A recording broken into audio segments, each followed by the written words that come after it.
Every day, millions of Soviet listeners hear that jolly little musical phrase and know that they're tuned into Moscow Radio's second program, Mayak, which means lighthouse.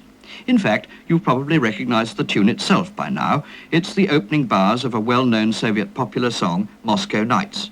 And the program that it introduces, Mayak, is deservedly popular as well, because it provides a smooth, effortless flow of light music interspersed with news bulletins on the hour, all presented in a highly polished professional manner. It wasn't always so. Indeed, if one looks back to the early history of both Soviet radio and television, it quickly becomes clear that here is a classic case of an authoritarian regime finding itself with a new and powerful instrument in its hands and not knowing quite what to do with it. Now, this is rather surprising, and for two reasons. First, although in the past the Russians have exhibited some rather absurd pretensions in the field of scientific discovery, it so happens that with radio they have something like a genuine claim. It's based on the fact that the 19th century scientist Alexander Popov invented a crude radio receiver as far back as 1895, the same year that Marconi made his first experimental transmissions. And secondly, it's on the face of it surprising that in the early years of the revolution, when one of the most urgent tasks of the Communist Party was to indoctrinate the masses, the party should apparently have failed to grasp the vast potential of radio for just such a task. It's a little less surprising, however, if one looks at the physical condition of the country in the years just after the revolution, and especially if one recalls that one of Lenin's most celebrated slogans of the period was "Communism equals Soviet power plus electrification." In other words, the first priority of the new regime was the creation of a vast new electricity grid. And it was only as the grid came into being that power became available for transmitters and relay stations to beam radio signals into the depths of rural Russia. Indeed, it was partly the sheer immensity of the problem that led the Soviet authorities to launch out on two parallel paths of development. The first was the production of standard radio receivers. The second was the creation of a diffusion system by which broadcasts emanating from a central studio could be carried on telephone lines to a vast network of loudspeakers in the cities, towns and villages. From the sheer scale of the operation, one sometimes gets a hallucinating image of the Soviet Union as one vast tannoy system, which is more or less what it was and to some extent still is. Certainly for hundreds of thousands of people in the remoter towns and villages, the loudspeaker in the local club or palace of culture was for many years the nearest they ever got to radio.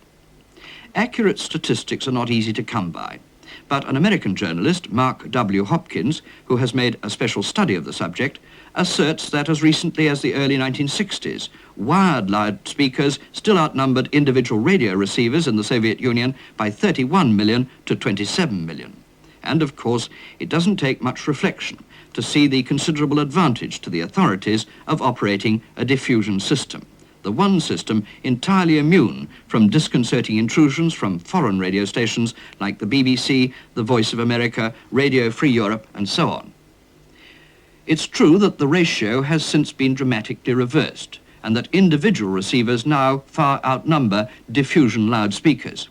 The transistor revolution, as it's sometimes called, may have been late in reaching the Soviet Union, but it's finally arrived with a vengeance. And at any popular Soviet holiday resort nowadays, the air is loud with the clash of contending programs. But if one asks why this proliferation of individual receivers, it's not easy to find a satisfactory answer. The reason may be largely economic. The Soviet radio industry is now geared to mass production, and it's probably cheaper to turn out thousands of transistor sets a year than to go on extending the loudspeaker network. But this does confront the authorities with the problem of what to do about foreign broadcasts. For a long time, they tried to exclude all nefarious outside influences by jamming. This was dropped in 1963, but reimposed in 1968 at the time of the Soviet-led invasion of Czechoslovakia, and it still continues, although on a selective basis. There's no doubt that in spite of the difficulties, a good many Russians, especially in the big cities, do listen to foreign stations. However, it's perhaps time to look at the structure of Soviet radio itself and to ask what sort of fare it provides for Soviet listeners. To begin with, Moscow Radio, which is of course the hub of the whole system, operates on 4 channels. The first and third of these cover not only the whole of European Russia, but reach far out into the Urals, Central Asia, Kazakhstan and the Caucasus. On both channels, a large part of the output is aimed specifically at different categories of workers. For farm workers, starting early in the morning, there are talks on such matters as collective farm organisation, how to improve agricultural yields and so on, interspersed with musical request programmes on the lines of family favourites. For industrial and construction workers, there are similar programmes devoted to technical innovations, improved construction methods and so on. And in all these programmes, great play is made with the concept of socialist emulation. For example, the exploits of a particular brigade of shock workers in the Donbass mining region will be analysed in great detail, the aim being to stimulate others to do as well or even better. Interestingly enough, straightforward propaganda occupies a relatively small part of the daily output. There is, it's true, at least one ideological pep talk a day, usually delivered by some local Communist Party secretary or academic expert, talks with ponderous titles like The Consolidation of Proletarian Internationalism Among the Peoples of the USSR. In the past, especially in the Stalin era, this sort of direct exhortation played a much bigger role. One can only conclude that today's Soviet program planners have grown a good deal more sophisticated and realized that overexposure to the party line may simply end up by being counterproductive. That's not to say, however, that propaganda objectives are not pursued by other means. The news, for example, is constantly slanted to the advantage of the so-called socialist camp, which is portrayed as surging steadily forwards under the banners of peace and progress, while on the other side, among its capitalist opponents, all is darkness and confusion. And when I talk of deliberate slanting of the news, let me give just one small but typical example. Whenever the British troops in Northern Ireland are referred to, they are always called the Army of Occupation. Now, so far I've been talking solely about radio. Television has, of course, its own role to play. But as with radio, Soviet television got off to a comparatively slow start. Regular transmission began before the war, but only in a rudimentary way and with no more than 30 to 40,000 receivers in existence. Then, in the immediate post-war period, with so many more pressing demands on the economy, investment in television was given only a low priority. However, by 1960, there was plain evidence of new thinking on the matter in high quarters, as shown by a Communist Party directive stressing television's great potential for the daily political, cultural and aesthetic education of the population. That really marked the new takeoff point, and ever since then, Soviet television has been in the process of steady expansion. Colour television, incidentally, began only in October 1967, on the basis of the French CCAM system with Soviet modifications. It still lags well behind black and white because of the high initial cost of capital investment, but as more relay stations are built, colour television is gradually being extended to viewers outside the main cities. In addition, Soviet television now makes extensive use of the Molnia communication satellites to beam programs from one end of the country to the other. And as with radio, there are frequent exchanges of programs among the various republics, as well as among the different countries of the Eastern Bloc. On certain occasions, too, Soviet television opens a window on the outside world, as when major international sporting fixtures are relayed direct to Soviet viewers through the link-up of Intervision and Eurovision. As for internal television broadcasts, a glance at a typical week's programs on the three main channels shows a high proportion of opera and ballet. In addition, each channel usually carries at least one, and sometimes two, feature films a day, plus a serial. The Forsyte Saga was one of the serials shown last year, and I gather was immensely popular. In fact, it's reported that many viewers have asked for it to be repeated, although there's so far no sign of a rerun. The current hit this season has been a Polish serial called A Stake Higher Than Life, all about brave Polish patriots infiltrating the wartime German Army of Occupation. And one episode that I saw contained a rather nasty torture scene. But I make this point only to stress its opposite, that in general, Soviet television frowns on violence, certainly on gratuitous violence of the type found in American gangster films. There is one obvious exception to this, the high proportion of war films and films devoted to the revolution, which frequently portray carnage on a grand scale. But the final aim here is, of course, moral uplift and a direct appeal to patriotic sentiment, rather than to what a French writer once called a gloomy delight in evil. There is a lighter side to Soviet television. Quiz shows, for example, are extremely popular, especially one called The Club for the Gay and the Witty, in which teams of young people from rival schools or factories are pitted against each other. There are no great cash prizes or other material inducements, but a good deal of ingenuity goes into such programs, and they convey an infectious atmosphere of good humour.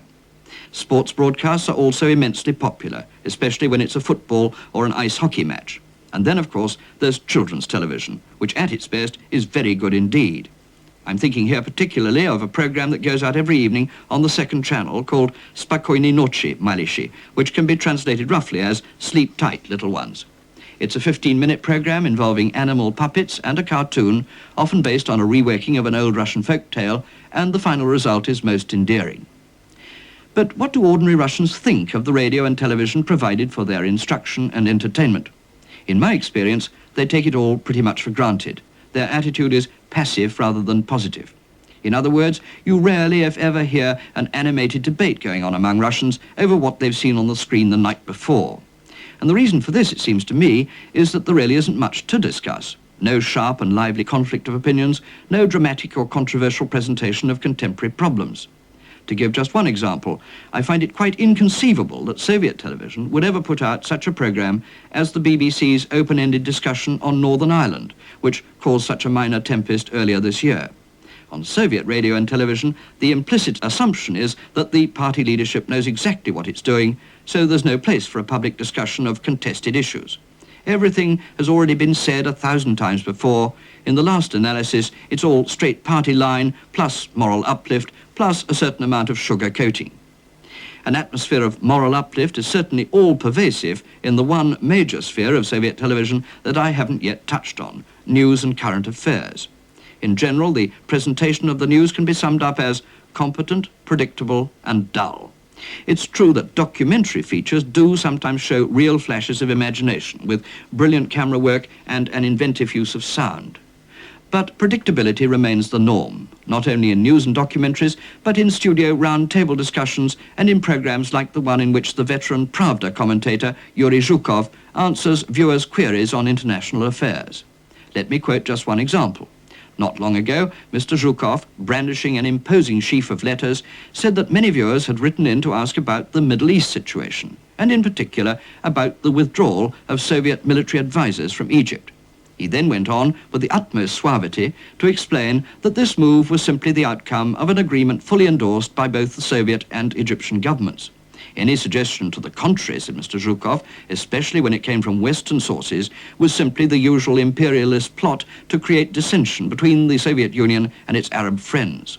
What he entirely failed to do was to quote any of the criticisms made by President Anwar Sadat to the Arab Socialist Union over the inadequacies of the Soviet military aid program. And since the issue under review was the Middle East at large, no doubt any less carefully protected body of viewers would have been somewhat astonished to find Mr. Zhukov making absolutely no reference to the one major new development in the region, the agreement reached between President Sadat of Egypt and Colonel Gaddafi of Libya for a merger of their two countries. Now, none of this will surprise anyone who has ever, even briefly, studied the way in which the Soviet regime handles the problem of communications and public opinion. To paraphrase one of Marshal McLuhan's better-known obiter dicta, the ideological massage is the message. And very few programs on Soviet radio or television escape those tender ministrations. The speaker tonight, in the third of the series Other People's Listening, was the BBC's Moscow correspondent Eric de Mornay.